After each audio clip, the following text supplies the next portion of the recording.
आप सभी भक्तों का हार्दिक स्वागत इस सुबह के श्रीमद् भागवत के सत्र में।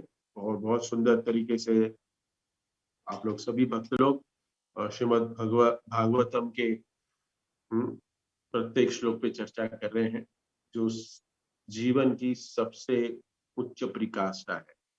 हम्म, भागवतम की ग्लोरीज तो आप सब लोग जानते ही हैं। तो यहाँ पे स्कंद 3 अध्याय 9 श्लोक संख्या 36 में एक बार फिर से अनुवाद पढ़ना चाहूंगा। बहुत इम्पोर्टेंट है। सभी श्लोक इम्पोर्टेंट ही होते हैं, लेकिन हमें लगता है कि ये सबसे ज्यादा सुंदर लीला है, ये लीला सुंदर है, वो लीला सुंदर है। ये एक भक्त का भाव होता है। जैसे मैं बहुत बार उदाहरण देता हूँ कि एक हमें बचपन में ना हम मैच द डॉट्स का हम ऐसे स्केच बनाते थे। आज भी बच्चे लोग शायद बनाते होंगे, लेकिन आज वो सब कुछ ट्रेंड चला गया है क्योंकि गैजेट्स आ गए हैं। हम बचपन में देखते थे और पेपर्स में भी आता था, पेपर्स में भी ज्वाइन करना था।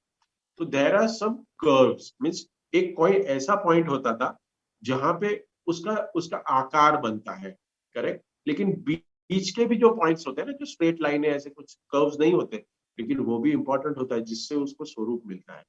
तो वैसे ही भागवतम में बहुत सारे इंपॉर्टेंट श्लोकास हैं, लेकिन सारे श्लोक एक दूसरे से जुड़े हुए हैं। तो यहाँ पे ब्रह्मा जी के ब्रह्मा जी की जो प्रार्थना है उसके ऊपर भगवान आंसर्स कर रहे हैं। वो भगवान बता रहे हैं जो हमने आप लोग सभी ने जो समाप्त किया है। तो 29 से 33 श्लोक में भगवान कुछ उसकी ब्रह्मा जी को बता रहे हैं। 29 से 33वें श्लोक में बता रहे हैं, क्या बता रहे हैं? भगवान इंस्ट्रक्शन दे रहे हैं ब्रह्मा जी को कि आप क्या करें। आप तपस्या करें, भक्ति करें।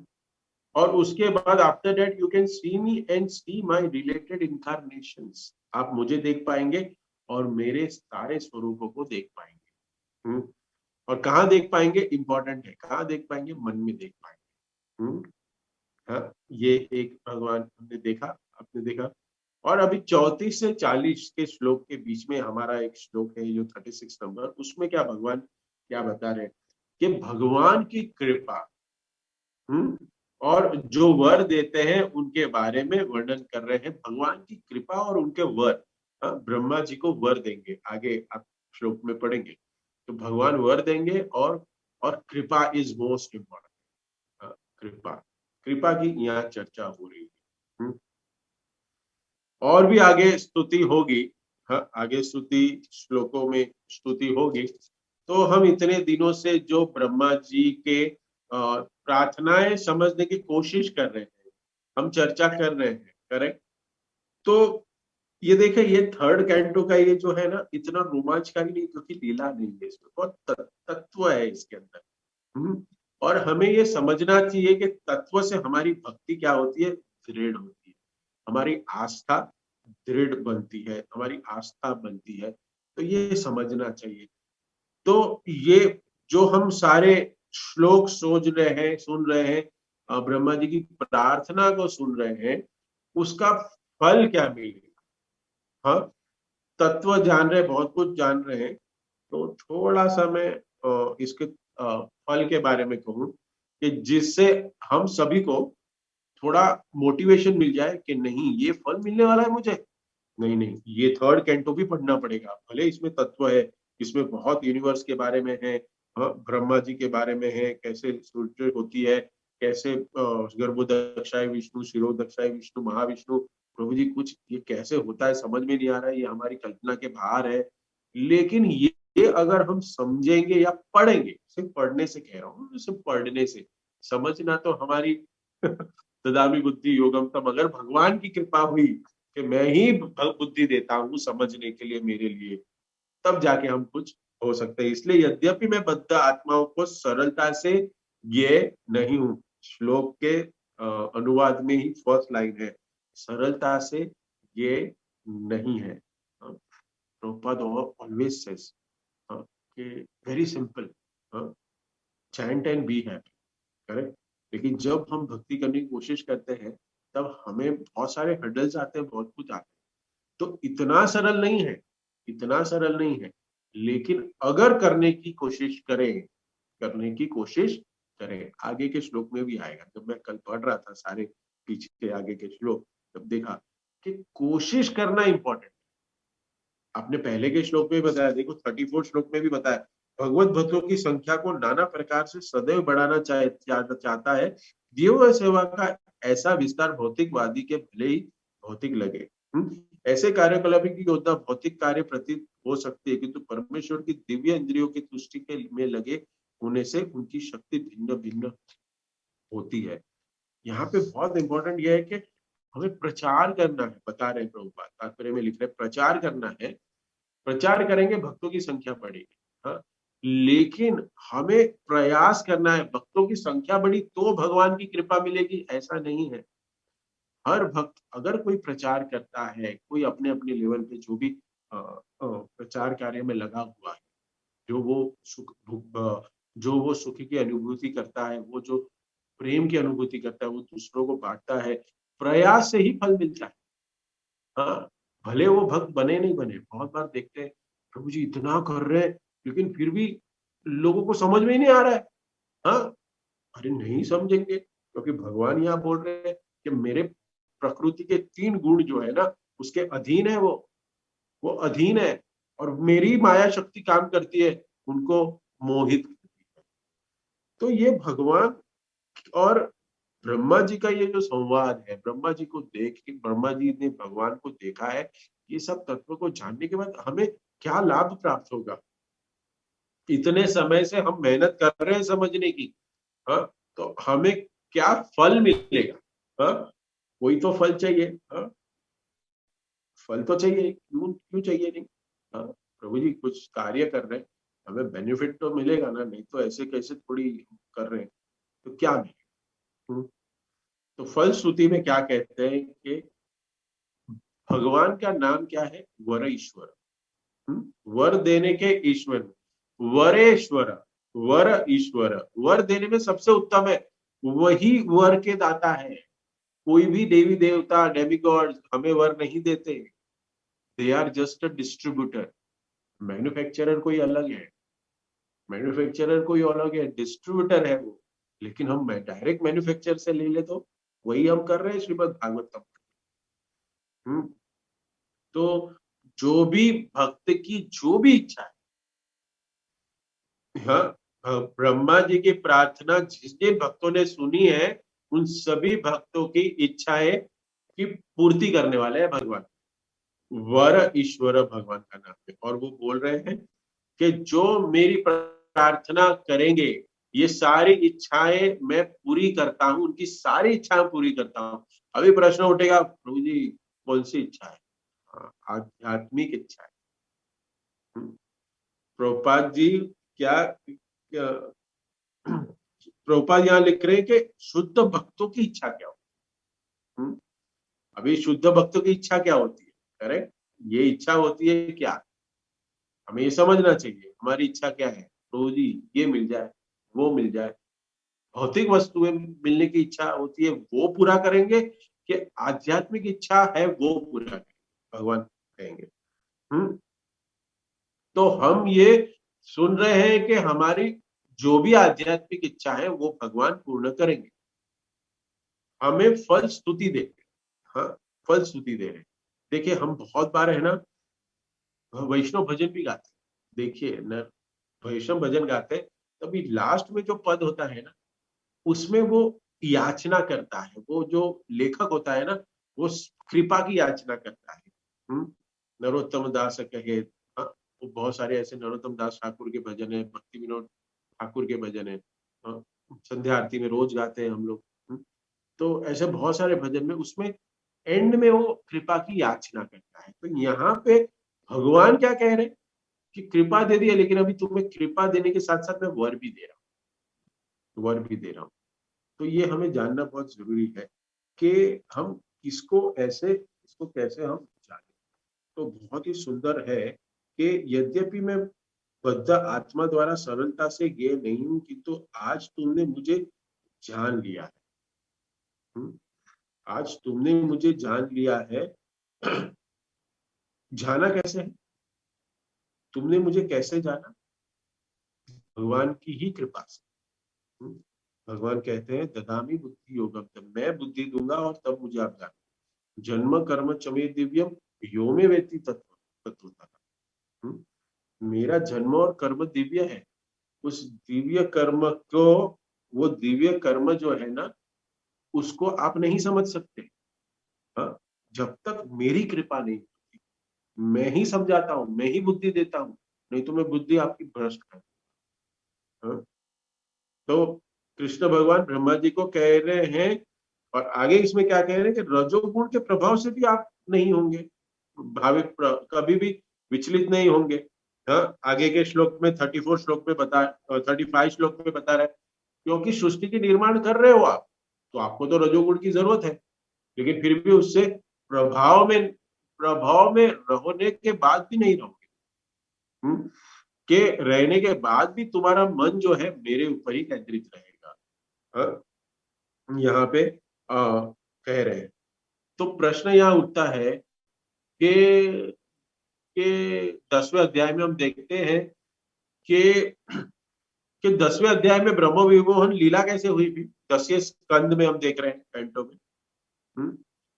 तो 10वें स्कंद में हमने जो सुना कि ब्रह्मा जी कैसे भ्रमित होते हैं, वो कृष्ण भगवान के गोपों को, गायों को, बछड़ों को चुरा लेते हैं। हाँ? तो ये जो हुआ है वो लीला क्यों हुई है? प्रभुपाद यहाँ लिखते हैं कि उनकी आध्यात्मिक उन्नति के लिए। ये हमें ऐसे नहीं सोचना चाहिए कि ब्रह्मा जी भ्रमित हो गए। हाँ? ब्रह्मा जी की आध्यात्मिक उन्नति के लिए किया गया। हाँ? तो वैसे ही भगवान एक भक्त के जीवन में, ये समझिएगा ठीक से, कि भगवान के अधीन है सब कुछ। ब्रह्मा जी भी भगवान से कंट्रोल में है। तो ये लीला करके भगवान हमको क्या समझा रहे हैं? क्या समझना है हमें? कि ब्रह्मा जी भी मोहित हो जाते हैं। वो एक है कि ब्रह्मा जी भी मोहित हो गए, लेकिन वो रियल एसेंस नहीं है। That is not the real essence. The real essence, the main तत्व क्या है कि हमारी भक्ति को बढ़ाने के लिए भगवान एक भक्त के जीवन में भी हर्डल्स, कोई कोई परिस्थिति ऐसी लाते हैं कि जिसके वजह से उसकी भक्ति और दृढ़ हो जाए, उसका और विश्वास बढ़ जाए। ऐसे हमारे जीवन में कभी ना कभी ऐसे एक छोटा सा झोंका लाते हैं।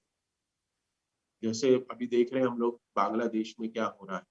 हाँ, बांग्लादेश में हमारे मंदिरों पे अटैक हुआ, भक्तों पे अटैक हुआ, प्रश्न उठा। तो यहाँ पे बहुत बड़े बड़े प्रचारकों ने कहा कि ये वहां के भक्तों को एक एक क्या है, एक सिग्नल है, अभी वो और भक्ति दृढ़ता से करेंगे। हाँ, तो ऐसे ही ब्रह्मा जी की भी भक्ति बढ़ गई। हाँ, ब्रह्म संहिता मिल गई। ये अगर लीला नहीं होती, ब्रह्मा जी अगर भ्रमित नहीं होते, तो हमें ब्रह्म संहिता नहीं मिलती। तो ये भक्तों के उद्धार के लिए ऐसी लीलाएं होती। तो ये श्लोक में क्या बता रहे हैं कि भगवान कैसे जाने नहीं जा सकते, लेकिन अगर भक्ति करता है तो उससे वो भगवान को समझ सकता है, भक्ति करने से ही। तो तो ब्रह्मा जी की प्रार्थनाओं में भी हमने सुना अजीत अजीता। हाँ? अजीत है जो, जिसको कोई जीत नहीं सकता, उसको कौन जीत रहा है? हाँ, उसको भक्ति के द्वारा एक भक्त प्राप्त कर सकता है, जीत लेता है। हाँ? भगवान पे कोई विजय नहीं प्राप्त कर सकता, लेकिन एक भक्त जो है ना, वो भक्त भगवान पे विजय प्राप्त कर लेता है। कैसे? भक्ति को बढ़ाओ। हाँ? जैसे हम आत्मनिवेदन, नवदा भक्ति में आत्मनिवेदन के प्रतीक बलि महाराज है, उन्होंने सब कुछ समर्पण करके भगवान को जीत लिया। देखो, समर्पण सब कुछ दे दिया, लेकिन फिर भी वो जीते। हाँ? लेकिन मटेरियल वर्ल्ड में ऐसे नहीं होता। मटेरियल वर्ल्ड में अगर आपने सब कुछ दे दिया ना, तो लोग बोलेंगे हाँ, मटेरियलिस्टिक पीपल क्या सोचेंगे कि बलि महाराज हार गए, सब कुछ उन्होंने भौतिक संपत्ति का सब नष्ट कर दिया, पागल है। बोला था शुक्राचार्य ने, गुरु ने बोला था, फिर भी उन्होंने नहीं समझा, देखो गुरु की आज्ञा का उल्लंघन किया, वो ऐसा सोचे। But no, the spiritual mirror, ये है ना मिरर है। तो ये समझना चाहिए हम कि रियल एक भक्त क्या सोचेगा, नहीं बलि महाराज तो जीत गए, भगवान के चरण सर पे पड़े, और उतना ही नहीं, भगवान लक्ष्मी जी को छोड़ के नीचे जाके उनके लोक में जाके पहरेदारी किया, वॉचमैन बने। ये जीत है ना क्या हार है? कमेंट में लिख के भेज सकते हैं चैट में कि सच में बलि महाराज जीते थे क्या हार है। ये से हमें समझनी चाहिए कि भगवान को ये भक्ति के द्वारा कैसे जीता जा सकता है। हम अभी हर रोज दामोदर आरती कर रहे हैं, तो मैं संडे को एक भक्त के घर पे दामोदर अष्टकम के एक एक पद के ऊपर डिटेल में डिस्कशन कर रहे थे। तो उसमें एक डिस्कशन में एक आता है कि जिसमें सत्यव्रत मुनि जो दामोदर अष्टकम की रचना की, वो लिखते हैं हाँ, कि भगवान पूछते हैं कि तुमको न मोक्षम वधिमा, तुम्हें मोक्ष की इच्छा क्यों नहीं है? 2 बार लिखते हैं मोक्ष, पूरे 8 श्लोकों में 2 बार मोक्ष का, मुझे मोक्ष नहीं चाहिए, मुझे मोक्ष नहीं चाहिए। तुम्हें मोक्ष क्यों नहीं चाहिए? हाँ? और अगर चलो मैंने तुम्हें मोक्ष नहीं चाहिए, अगर मैं समझ गया, तुम्हें भक्ति दे दी, हाँ, तुम्हें भगवत प्रेम दे दिया, तो तुम्हें भगवत प्रेम मिलेगा तो तुम क्या करोगे? तो सत्यवत मुनि शुद्ध भक्त क्या कह रहे, भगवान मैं आपको आपकी रस्सी जो बांधा है ना उखल से, उसको उसमें से छोड़ दूंगा। देखिए ये भक्त का भाव। और भगवान ये सुन लेते हैं, ओके तुम छोड़ दोगे मेरे को, तुम मुझे खोल दोगे? हाँ मैं तुम्हें खोल दूंगा। हाँ? और भगवान इतना खुश हो जाते हैं, अरे मुझे खोल देंगे, ये लो सत्यवत मुनि को भक्ति दे देते हैं, प्रेमा भक्ति दे देते हैं। तो ये हमें समझना है। हाँ? ये टुक में वर्णन है सारे। तो प्रभुपाद लिखते हैं कि क्योंकि तुम जानते हो कि मैं किसी भौतिक वस्तु से विशेष रूप से 5 स्थूल तथा 3 सूक्ष्म तत्व से नहीं बना हूं। हमें ये समझना चाहिए कि हमारे जैसा नहीं है, हमारे शरीर और आत्मा दोनों अलग अलग वस्तु है। हाँ? लेकिन भगवान का शरीर और आत्मा, वो सच्चिद आनंद विग्रह, वो सच्चिद आनंद है, उनमें कुछ भी भौतिक नहीं है, कुछ भी मटेरियल नहीं है, सब कुछ स्पिरिचुअल है। ये भगवान का शारीरिक रूप का वर्णन यहाँ पे भगवान स्वयं कह रहे, भगवान स्वयं कह रहे कि मैं पंचभूत और मन बुद्धि अहंकार से नहीं बना हूं। हाँ, जैसे आपका शरीर है वैसे मेरा शरीर नहीं है।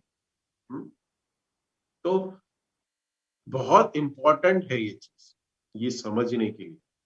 प्रश्न उठता है, देखो मेरा तो ये प्रश्न कहने का मेरी आदत है, यहाँ पे प्रश्न उठता है कि प्रभु जी यहाँ पे भगवान लिख रहे हैं कि तुम विशेष रूप से 5 स्थूल तत्व और 3 सूक्ष्म तत्वों से मैं नहीं बना, तो फिर अर्च विग्रह तो यही तत्वों से बना है, करेक्ट? प्रश्न है ये, क्या होगा? अर्च विग्रह की सेवा कर रहे हैं, प्रभुपाद ने भी सारे टीटी इंस्टॉल किए, तो कैसा हुआ ये? भगवान तो कह रहे हैं कि मेरा स्वरूप नहीं है ये, मैं नहीं बना हूं पद, और ये क्या है? समझेंगे बाद में, तात्पर्य पे जाते हैं पहले। सर्वोत्तम परम सत्य के ज्ञान के लिए यह आवश्यक नहीं है कि भौतिक जगत का निषेध किया जाए। भगवत गीता में भी भगवान ने अर्जुन को अपने कर्म करने के लिए निषेध नहीं किया। अर्जुन ने को कहा कि तुम क्षत्रिय हो, तुम करते रहो। ये बहुत धारणाएं गलत बैठी हुई है हमारे समाज में कि अगर हम भक्ति करने लगेंगे तो ये हिमालय या तो वृंदावन बाबा जी बन जाएगा, घर वाले डर जाए। हाँ, खास करके जब मैं यूथ लोगों को, कुछ मिडिल एज वाले आप लोग के पेरेंट्स की कंप्लेंट होती है प्रचार करने के समय कि प्रभु जी घर वाले बहुत प्रॉब्लम करे, बोले तू चला जाएगा, तेरी पढ़ाई पे कॉन्सेंट्रेट कर, नौकरी पे कॉन्सेंट्रेट कर, हाँ घर गृहस्थी में कॉन्सेंट्रेट। मैं बोला लेकिन कहाँ अर्जुन ने कहा अपनी पत्नियों को छोड़ा और अपने युद्ध को छोड़ा, अपने क्षत्रिय धर्म को छोड़ा। यही भगवान यही बता रहा कि आवश्यक नहीं है कि भौतिक जगत का निषेध किया। प्रभुपाद ने भी यही सिखाया, वेर एवर यू आर, भले कोई ब्रह्मचारी आश्रम में हो, गृहस्थ आश्रम में हो, वानप्रस्थ में हो या सन्यासी बना, हाँ, 4 वर्ण और 4 आश्रम बनाए। 4 वर्ण 4 आश्रम में, हाँ, जैसे मैंने कहा अभी, और उसके बाद 4 आश्रम हो गए और 4 वर्ण क्या है, हाँ, ब्राह्मण ब्राह्मण क्षत्रिय वैश्य और शूद्र। तो ब्राह्मण है वो क्या होगा, वो ब्रह्मचारी भी रह सकता है और सन्यासी भी रह सकता है, गृहस्थ भी बन सकता है और वानप्रस्थी भी बन सकता है, कोई भी कहीं भी जा सकता है। ब्राह्मण क्षत्रिय है, क्षत्रियो को सन्यास के लिए कहा नहीं, क्षत्रिय सन्यासी नहीं, ब्रह्मचारी भी बनेगा, गृहस्थ भी बनेगा, वानप्रस्थी भी बन सकता है, लेकिन सन्यासी के लिए ज्यादा उसमें प्रभाव नहीं। वैश्य वैश्य क्या करेगा, बहुत देखा गया है आज मटेरियल वर्ल्ड में कि वो ब्रह्मचारी भी नहीं पालन करता है ठीक से, जो बिजनेस करता है क्योंकि मोड ऑफ पैशन में रहता है और वो गृहस्थ बनता है, लेकिन फिर वानप्रस्थ जाने में बहुत तकलीफ होती है क्योंकि परिस्थिति नहीं होती है ना, क्योंकि बिजनेस इतना बड़ा कर दिया है कि अभी वो कहता है कि प्रभु जी मैं नहीं करूंगा तो फिर कैसे चलेगा ये। अरे अरे तुम नहीं रहोगे तो कब कैसे चलेगा, अगर रहे ही नहीं तुम, हाँ, चले गए इस धराधाम से तो कैसे चलेगा, और तुमको क्या लेना देगा। लेकिन ये बुद्धि में नहीं समझ, ये नहीं समझ पाते क्योंकि ये माया रूपी जाल में सब लोग फंसे हुए हैं। तो ये बहुत 4 वर्ण 4 आश्रम के हिसाब से भी ये वाक्य इंपॉर्टेंट है कि आवश्यक नहीं है कि भौतिक जगत का निषेध किया जाए, जरूरत नहीं है, यद्यपि इसके लिए आध्यात्मिक जगत का ज्ञान आवश्यक है। हम चले गए हिमालय, हाँ, बाल दाढ़ी बना दी, कमंडलू पकड़ लिया, सैफरन वस्त्र धारण कर दिए, साधु बन गए, लेकिन शास्त्र का ज्ञान नहीं आया, तो फिर क्या, यही है ये। अपितु इसके लिए आध्यात्मिक जगत का ज्ञान आवश्यक है, जो श्रीमद् भागवतम हम घर पे भौतिक जगत में बैठ के, हमारे संसार में बैठ के, हाँ, अपने गति नियमों के विधि विधान से हम हमारे कार्य कर रहे हैं, भक्ति भी कर रहे हैं और विधि विधान से हमारे कार्य भी होते हैं, हाँ, हमारे वो भी कर रहे हैं, हमारे हर एक रिस्पॉन्सिबिलिटी निभा रहे हैं, लेकिन भगवान को जानने की कोशिश कर रहे हैं। यही 2 वाक्य में प्रभुपद एस्टैब्लिश, यही अर्थ है। और असली आध्यात्मिक धारणा तो यह है कि आध्यात्मिक स्वरूप भौतिक स्वरूप नहीं है। यहाँ पे एक तत्व प्रिंसिपल की बात होती है, यहाँ पे भगवान के तत्व और प्रिंसिपल, ये भगवान अवतरित होते हैं, भगवान आविर्भाव होते हैं, भगवान इस धराधाम में आते हैं। तो यहाँ पे एक भगवान हमें एक एक कहते हैं ना, एक ये वाक्य से हमें बताना चाहते हैं, हमें तत्व समझाना चाहते हैं, कि मैं जो हूं ना, मैं ये 5 एलिमेंट से, हाँ, नहीं बना हूं, और 3 सटल एलिमेंट्स बोलते जो सूक्ष्म तत्वों से मैं नहीं बना हूं। भगवान बोल रहे हैं, ये ब्रह्मा जी नहीं बोल रहे हैं, ना कोई दूसरा बोल रहा है, ना मैत्रेय ऋषि बोल रहे हैं, भगवान स्वयं बोल रहे हैं। हाँ, मैं भौतिक वस्तु से विषय रूप में 5 स्थूल तथा 3 सूक्ष्म तत्वों से नहीं बना। तो हमने बहुत बार सुना है, बहुत बार हमने सुना है कि भगवान के अर्च विग्रह, हाँ, ये भी एक भगवान का अवतार, हाँ, हमने सुना है, हाँ, कि अर्च विग्रह, सो भगवान के अर्च विग्रह, हाँ, is not different from the Lord, ये भी हमने सुना है, हाँ, not different from the Lord. ये स्टेटमेंट है ना, हमने बहुत बार सुना कि ये जो भगवान खड़े, it's not different from the Lord, ये स्वयं भगवान ही है, ये स्वयं भगवान, हाँ, ऐसे सुना हुआ है कि भगवान ही खड़े हुए, श्री श्री राधा रासबिहारी खड़े हुए, श्री श्री राधा श्याम सुंदर खड़े हुए, जगन्नाथ बलदेव सुभद्रा खड़े हुए, हाँ, और हमारे ध्रुव प्रभु जी के रुक्मिणी, द्वारका रुक्मिणी और पंडरीनाथ खड़े हैं, हाँ, गौर निताई भी है, सब कुछ है, सब है। तो यहाँ भगवान कह रहे हैं कि मैं इस पांच पंच तत्व से नहीं बनाऊ, नहीं बनाऊ। लेकिन हम ये जानते हैं कि ये सारे विग्रह, ये डिटीज जो बनी हुई है, ये जो विग्रह बने हुए, ये तो पंचभूत से बने हुए हैं, पंच लोहा से बने हुए हैं। हाँ, बना हुआ है ना, करेक्ट। तो कैसे समझे? लेकिन यहाँ पे भगवान कह रहे कि आई एम नॉट दैट, हाँ मैं नहीं हूं, यहाँ पे कह रहे। तो ये समझे कैसे? अरे ये तो प्रॉब्लम हो गया। अरे भगवान तो कह रहे कि मैं पांच स्थूल तथा तीन सूक्ष्म तत्वों से नहीं बना, और हम तो अभी अर्च विग्रह की सेवा कर रहे हैं। हाँ, और कहते हैं, और आचार्य हमें कहते हैं कि भगवान के अर्च विग्रह non different from the Lord, भगवान स्वयं है वो। कैसे? अगर हम ये समझे ना ठीक से कि हाँ, यहाँ पे प्रभुपाद क्या लिखते हैं, कि अगर हम ये सच में, ये सच है कि हम अगर मूर्ति को देखें, अगर हम विग्रह को देखें, वो वो अलग नहीं है भगवान से, वो भगवान से अलग नहीं है। लेकिन अगर हम हमारी आंखों से पंचभूत को देखेंगे, हाँ, तो हमें पंचभूत दिखेंगे। और या तो फिर हम पंच लोहा कहते हैं कि पंच धातु से बनी हुई मूर्ति हम देखें, विग्रह हम देखें। हम्म? ये एक, ये जो कंफ्यूजन है ना, क्या प्रभु जी ये क्या कह रहे हैं, हाँ, एक प्रभुपाद का कोट है, उस कोट से ये ना, ये सारी कंफ्यूजन खत्म हो जाए। एक प्रभुपाद का सुंदर कोट है, क्योंकि ये भी, इसके ऊपर भी तो प्रभुपाद ने लेक्चर दिया है। हाँ, तो प्रभुपाद क्या कहते हैं, देखिए कि क्योंकि हम कोई एक्सपीरियंस नहीं कर पाते ना, हम कोई, हम है ना भगवान को नहीं देख पाते, लेकिन हम मैटर को देख पाते हैं, एक पदार्थ को देख पाते हैं। सो तो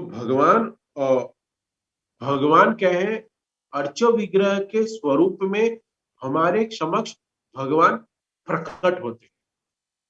हाँ, ये हमें समझना चाहिए। बहुत ध्यान से समझिए कि अर्च विग्रह के स्वरूप में भगवान हमारे समक्ष प्रकट होते हैं, अपीयर बिफोर अस। और फिर वो कैसे अपीयर होते हैं? इंग्लिश में है ये रिसेंबलिंग मैटर, रिसेंबलिंग फॉर्म। इसका अगर मैं हिंदी में अनुवाद करूं, कि पुनः संयोजन करने वाला पदार्थ, पुनः संयोजन करने वाला पदार्थ, रिसेंबलिंग फॉर्म में है।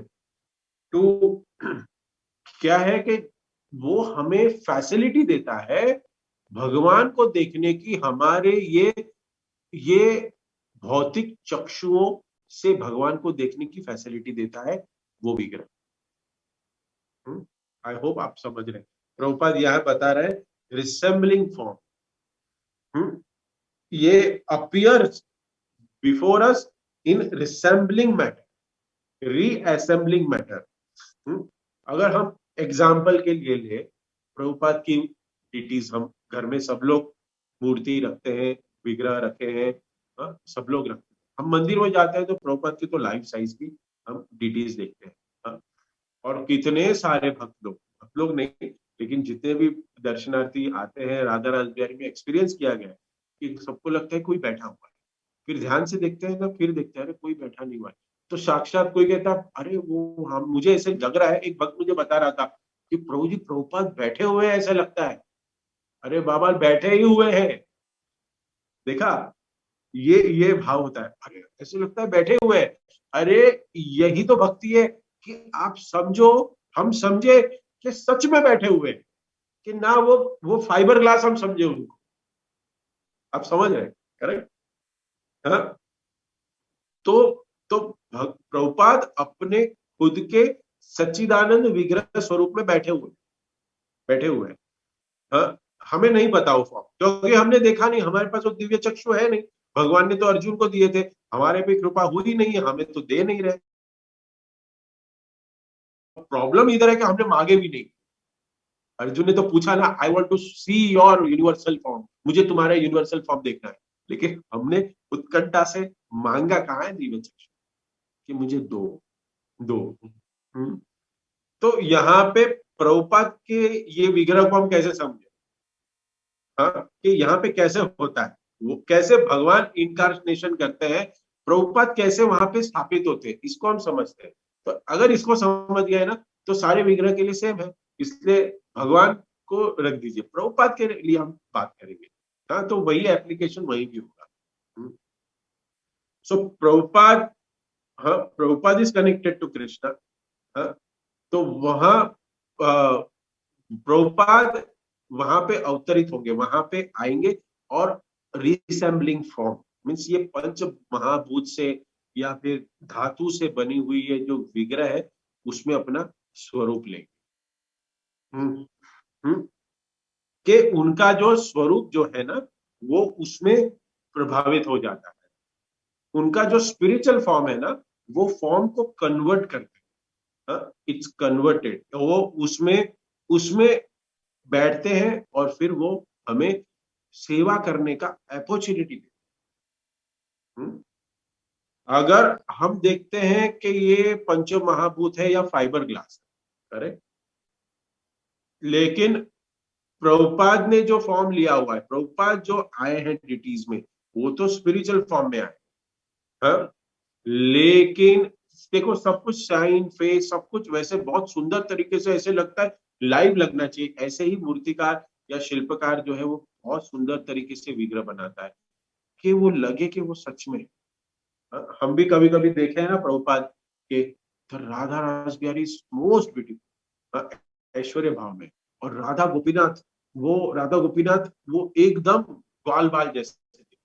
तो वैसे भाव से विग्रह बनाए, और भगवान ने भी वो स्वरूप अपना दिखाया है विग्रह के रूप में। तो कि हमें हमें वो मूर्ति का जो तत्व है वो हमें दिखता है, क्योंकि हमारे पास वो दिव्य चक्षु नहीं है, हमारे पास दिव्य चक्षु नहीं है।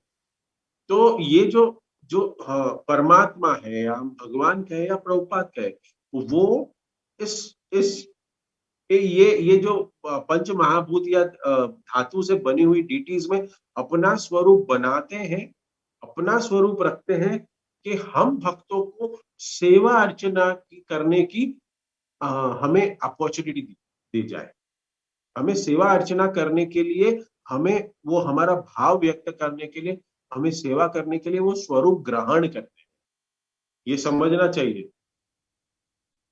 सच्चिदानंद फॉर्म है भगवान का, हाँ, वो विग्रह है, सच्चिदानंद विग्रह है, हाँ, लेकिन लेकिन हमें समझना चाहिए कि वही सच्चिदानंद विग्रह, हमारे पास दिव्य चक्षु नहीं है, हमारे पास समझने के लिए कि भगवान है, वो दिव्य चक्षु नहीं है हमारे पास, इसलिए भगवान अपने आप को एक्सपांड करते हैं इस विग्रह के रूप में, ये समझना चाहिए, यही है भाव।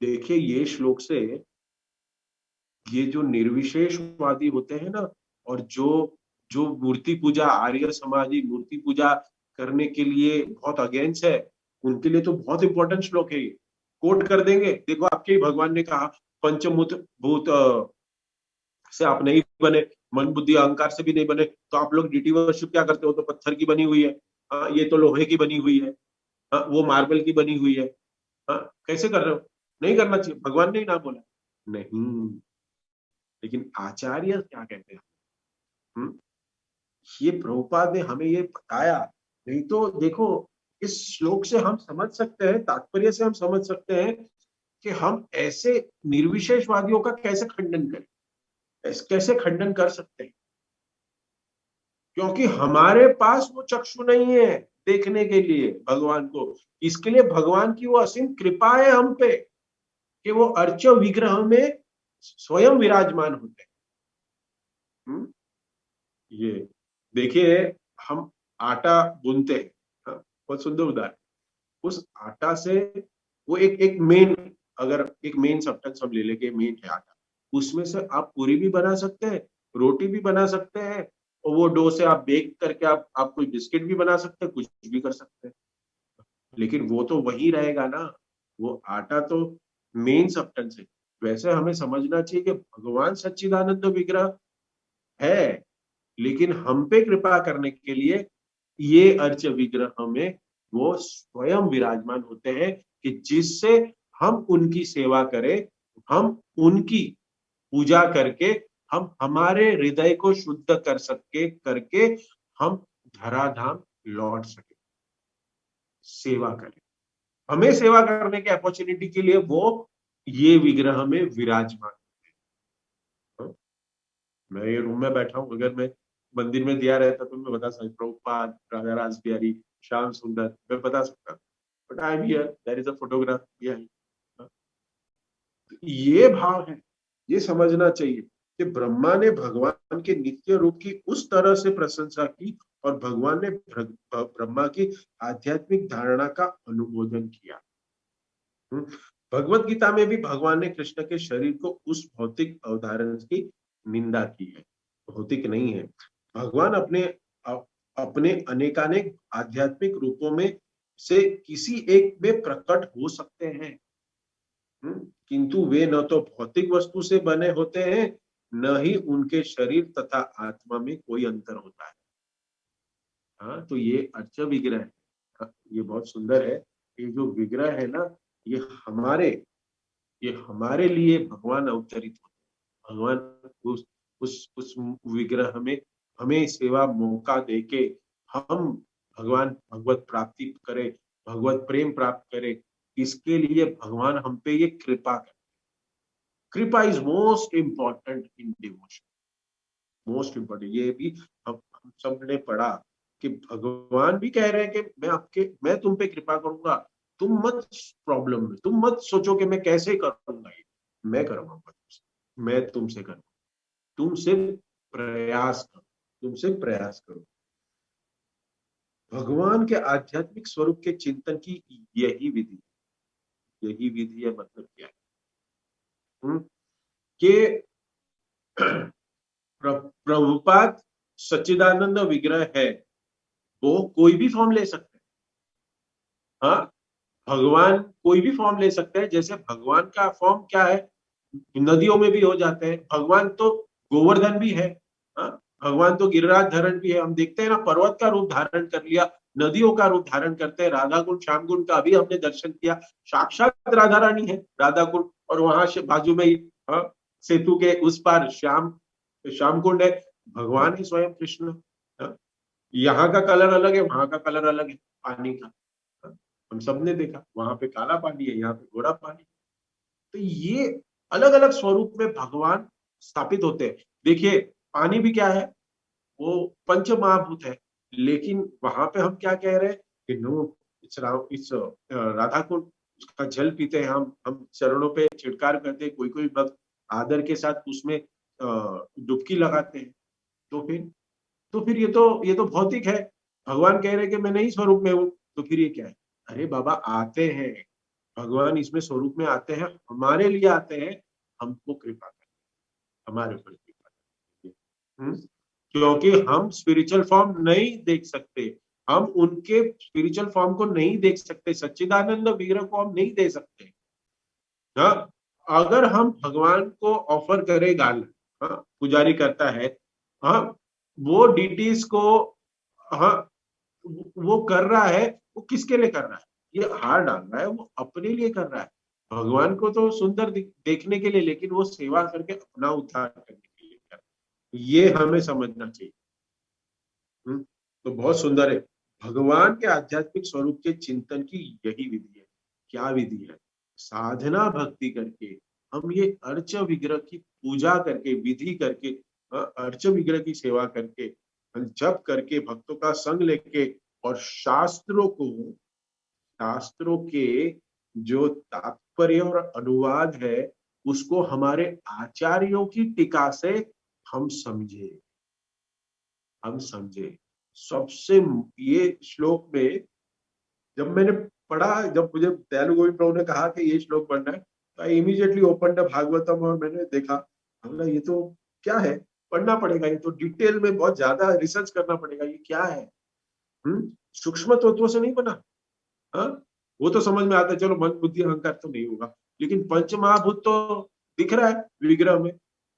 तो ये हमें समझना चाहिए। ये बहुत सुंदर हमारी श्रीमद् भागवतम जो हमें ग्रंथ श्री प्रभुपाद की कृपा से मिला है। श्रीमद् भागवतम जो भक्त ग्रहण कर शरण लेता है ना भागवतम की, स्वयं भागवत के ग्लोरीज में लिखा है कि don't take birth again in this material. और हमने देखा कि भगवान हम इस नारद मुनि और भगवान के संवाद को अगर कोई पढ़ता है, समझता नहीं है, सिर्फ पढ़ता है और सुनता है, उसको भगवान वरेश्वर जो भगवान है वो वर दे दे। और वर में क्या चाहिए? हाँ, भौतिक इच्छा तो है नहीं, हमारी तो आध्यात्मिक इच्छा है। और आध्यात्मिक इच्छा हमारी क्या है? 16 माला जप करें, क्या है आध्यात्मिक इच्छा? हाँ, सुंदर प्रसाद भोग लगाए, क्या है हमारी आध्यात्मिक इच्छा? कि भागवत अब हमें समझ में आ जाए, यही जन्म में मैं सारे प्रभुपाद के पुस्तक को पढ़ लूं। हाँ? और ये जो गोल्डन एज है 10,000 साल में, जो भक्ति करने के लिए ज्यादा अपॉर्चुनिटी है, यही जीवन में मैं वापस बैक टू गॉड हेड जाऊं। क्या है इच्छा हमारी? आप सभी की क्या इच्छा है आप लोग लिख के भेज सकते हैं। लेकिन प्रभुपाद ने हमें क्या इच्छा करने के लिए कहा? प्रभुपाद ने क्या कहा कि what is your goal of your life, what is the purpose of your life? To go back home to godhead in this lifetime only, in this lifetime. यही जन्म में हम हमारी सारी भक्ति के विधि विधान के हम समाप्त करें, हम इसको और अच्छे से करें और भगवत धाम लौट जाए। और फिर लौटने के बाद वापस ना आए, लौटने के बाद वापस ना आए। बहुत सुंदर है। तो इसी के साथ हम यहाँ विराम देते हैं।